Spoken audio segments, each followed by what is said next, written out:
আসসালামু আলাইকুম বন্ধুরা, আশা করি আপনারা সকলেই ভালো আছেন। প্রিয় বন্ধুরা, আজকের এই ভিডিওতে আমরা মদিনা মনোয়ারায় এক সৌভাগ্যবান বিড়ালের একটি বিস্ময়কর ঘটনা সম্পর্কে বলতে চলেছি, যা শুনে আপনার মন ছুঁয়ে যাবে ইনশাআল্লাহ। তাই আমি আপনাদের সকলকে অনুরোধ করব ভিডিওটি না টেনে একেবারে শেষ পর্যন্ত দেখার জন্য। আর এই ভিডিওতে এখনই একটি লাইক করে দিন। আর যারা আমাদের চ্যানেলে নতুন, তারা চ্যানেলটিকে সাবস্ক্রাইব করে পাশে থাকা বেল আইকনটি বাজিয়ে রাখুন। তো চলুন বন্ধুরা, আমরা মূল আলোচনায় ফিরে যাই। বন্ধুরা, পাঞ্জাব শহরের এক হাজি সাহেব ইসমাইল ভাই এই বিস্ময়কর ঘটনাটি বর্ণনা করেছেন। তিনি বলেন, একবার আমি হজ করার জন্য সৌদি আরবে গিয়েছিলাম। এরপর আমি হজ ও উমরা সম্পূর্ণ করলাম। উমরা করার পর আমি মদিনা মনোয়ারায় গেলাম এবং সেখানকার একটি হোটেলে বেশ কিছুদিন অবস্থান করলাম। হোটেলে অবস্থাকালীন যখন আমি খেতে বসলাম, তখন আমি দেখলাম মদিনা শরীফের একটি বিড়াল দোকানের সামনে এসে হাজির হলো। বিড়ালটি ছিল খুবই সুন্দর ও মায়াবী। বিড়ালটিকে আমার খুব পছন্দ হলো। আমি মদিনা শরীফের বিড়াল ভেবে তাকে খাবার দিলাম। বিড়ালটি খাবার খেলো, এরপর চলে গেল।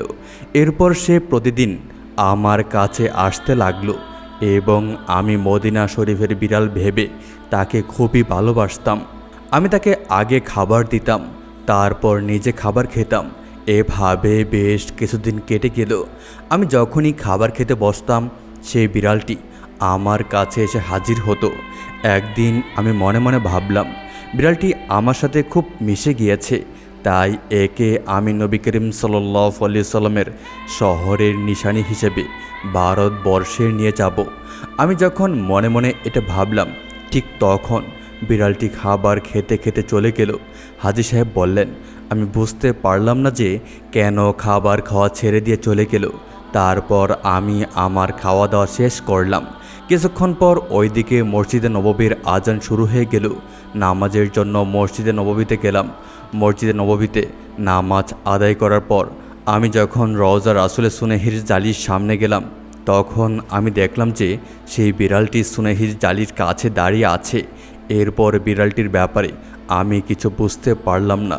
এরপর তিনি বললেন, আমি যখনই নামাজ পড়ে সুনেহির সামনে যেতাম, তখনই দেখতাম তার পিছনে দাঁড়িয়ে আছে। আমি বুঝতে পারলাম যে বিড়ালটি এর সামনেই থাকে। যখনই তার ক্ষুধা লাগে, তখনই সে হোটেলে গিয়ে খেয়ে নিয়ে আবার এখানে চলে আসে। আমি মনে মনে সম্পূর্ণ ইচ্ছা করে নিয়েছিলাম যে বিড়ালটিকে মহানবী সাল্লাল্লাহু আলাইহি সাল্লামের শহর মদিনা মনোয়ারার নিশানি হিসেবে আমার দেশ ভারতবর্ষে নিয়ে যাব।